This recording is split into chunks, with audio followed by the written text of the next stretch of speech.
Hello guys and welcome back. Today we're going to talk about vehicle safety.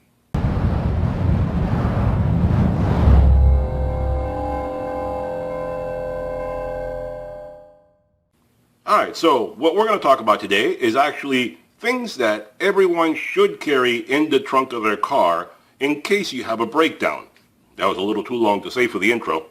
So, things you should carry around. And this applies to everybody. And I'm going to make it very general because you can actually, pinpoint this down and put more specifically what you think you will need in the trunk of your car. But in case you have a breakdown, there's a few simple things that are a good idea to carry around so you can get yourself back on the road and not have to rely on a tow truck or AAA or some stranger to come along and help you, because you never know how far away from civilization this might happen in case you're traveling or something like that.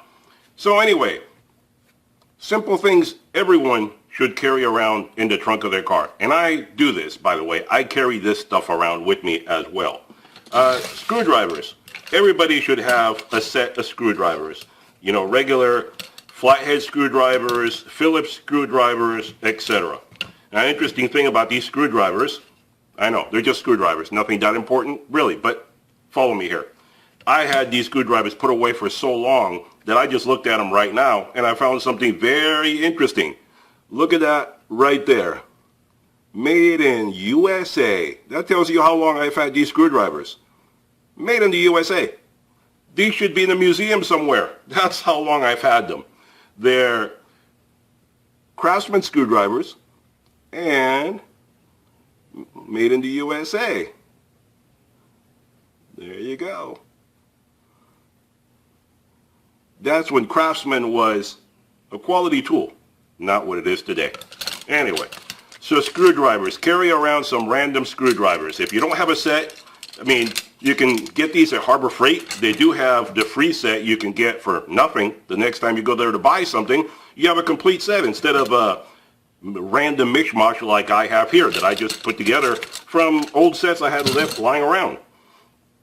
And you don't have to get really fancy. If you want to carry around something like this was something that was given to me a long time ago as a promotion. I don't know, a magazine company or somebody gave this to me as a promo. And look at that. You open it up, it has pretty much everything you need inside. You have little screwdrivers, Allen wrenches, all sorts of random bits over here. You have the screwdriver handle for it, a knife. Everybody should carry a knife. You never know what you're going to need it for.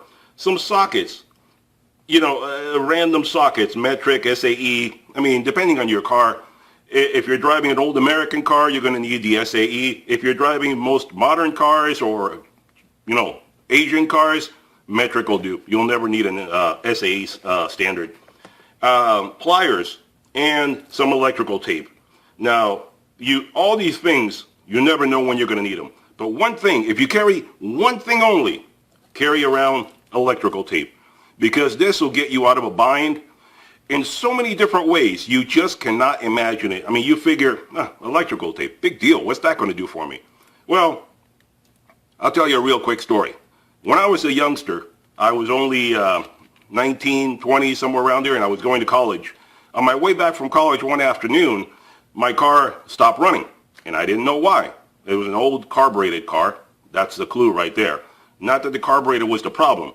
What happened was the upper radiator hose on my car basically developed a pinhole. And the pinhole was shooting out water, and it was being sucked into the carburetor, which stalled out the car. Of course, I didn't know this at the time, so I had to pull over with a dead car, open the hood, try to see what I could figure out. Had to wait a few minutes, then I tried to start it. When I started it, I found the pinhole leak. So I just pulled out some electrical tape, and I just taped up the hose, and I had some string with me in the car at the time, wrapped the string around it just to tighten it so it would stay on there just enough to get me back home. And it lasted me for the 30-minute, 45-minute drive it took me to get home from college. So that goes to show you, electrical tape is a lifesaver. And if you have an electrical problem, it'll help you. If you have to insulate something, it'll help you. Electrical tape will do for every situation out there, no matter what it is. I know some people are going to say duct tape. Yeah, duct tape, sure. But Now, duct tape is not good if you have an electrical issue. So that's why I say this one, if you're going to carry anything, this one will do. You want to carry both? Go right ahead. But the one, for sure, this one, saved my backside on that day and saved me having to wait for a tow truck or somebody to come and help me and pay, $50, $100, $200 to be towed back. I'm talking many years ago. It's a little cheaper than it is now, okay? So now it would be a few $100s to be towed back home. So I always carry around just random things like this. And even a little case like this takes up very little room in your trunk, or you can put in your glove box wherever you want. And it'll save you a lot of headaches. You want to get a little fancier? I bought this kit many years ago. Every time I buy a car, I try to put a kit in the trunk and have it ready to go. I didn't have all sorts of random things to throw together. So the last time when I got my Mustang, I bought this kit and put it in the trunk. And it brings everything. I mean, you got the jumper cables. I put in some Band-Aids because you never know when you're going to get cut and you're going to need a Band-Aid. You see it has a string with it. It has the electrical tape. It even brought one of these things to keep inside the car in case you get trapped in the car and you need to break a window to get out. So this came with it. And, you can always get one of these if you really fear that you may have that issue. It has a cutter on one end and a window breaker on the other. And, like I said, you got the electrical tape right here. You got the handle for the screwdriver, for all the bits, the sockets, a wrench for the spark plugs, extension, knife, a little brush to clean something. Sometimes a bad contact will leave you stranded. A metal brush will fix it for you. And just little things like that. Needle nose pliers, adjustable wrench, all sorts of little things like this. And I added in some extra hose clamps. You never know, again, when a hose will burst.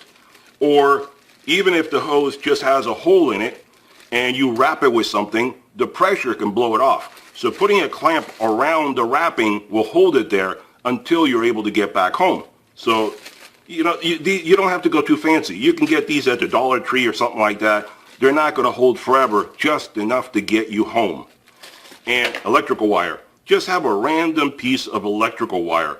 Sometimes you need to jumper something. A bad connection here, a bad broken wire. You strip off the ends. I left it like that, but if you have a knife, you can strip off the ends and you're good to go. Carry a knife.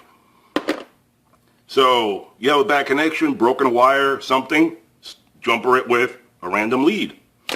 And jumper cables. You never know when or where you're going to break down. So jumper cables are a good thing to have.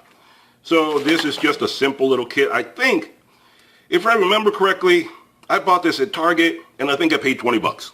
I mean, 20 bucks. Cheap insurance to have in the trunk of your car. And it comes with everything you need. Everything. Even more than, I didn't really care for this. I haven't used it. I haven't installed it. I don't plan on getting stuck in my car. Really, who plans, right? I don't think I'm ever going to go into water where I need to break out the window in case so I don't drown because there's no water around me. So, but it's a complete kit. I didn't have to hunt around for all the bits and pieces. Carry a flashlight. This is an old flashlight that I threw together. I put some, it was a battery operated flashlight, but I actually rigged it with some old wires and alligator clips so I could hook it up to the battery of the car. Because you never know when the batteries inside your trusty flashlight are going to be dead as a doornail.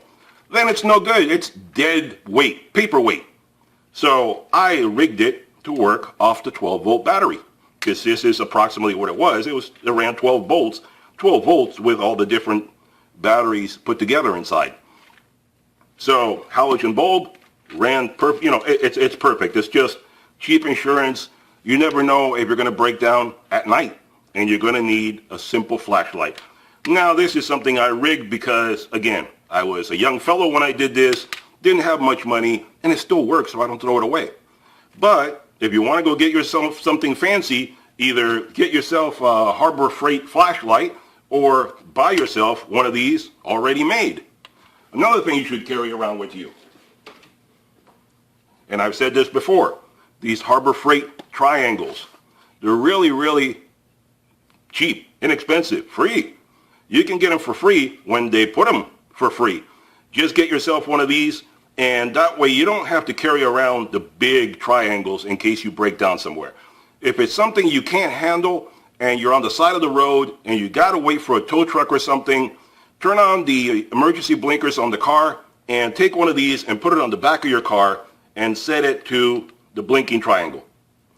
I mean, you can always use the regular triangle, and that tells people you're broken down. Doubles as a flashlight and blinking emergency triangle.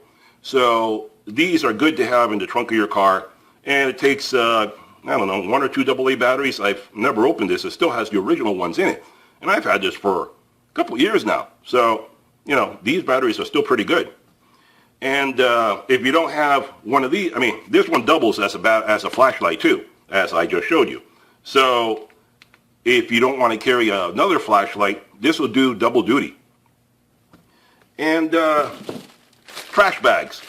I mean, you can carry a free Harbor Freight tarp, like I've mentioned before. Stick that in your trunk. If you don't have one, see if you have some trash bags. Grab a big trash bag, just throw it in the trunk of your car, and, you know, roll it up, stick it in the corner somewhere in the wheel well, and with a spare tire, somewhere. And it becomes really, really tiny. And this can help you, if you break down, get under the car, get in some unpleasant, dirty, muddy, greasy, oily situation. It'll protect your clothes, protect your body, etc. And worst case scenario, it acts, the good thing of the trash bag is it acts as a bag. You can, whatever you break, don't need, whatever the case may be, throw it inside and wrap it up and take it back with you, or whatever you need to do.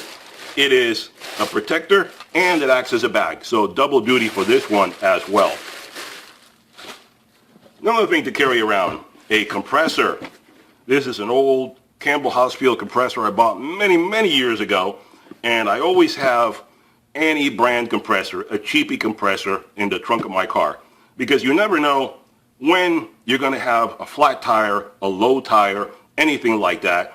Sometimes it's not so severe that you have to replace it. Sometimes, if it's a very slow leak, you can just fill it back up, get back on the road long enough to get home. I've done that before, where I had a tire that had a very slow leak.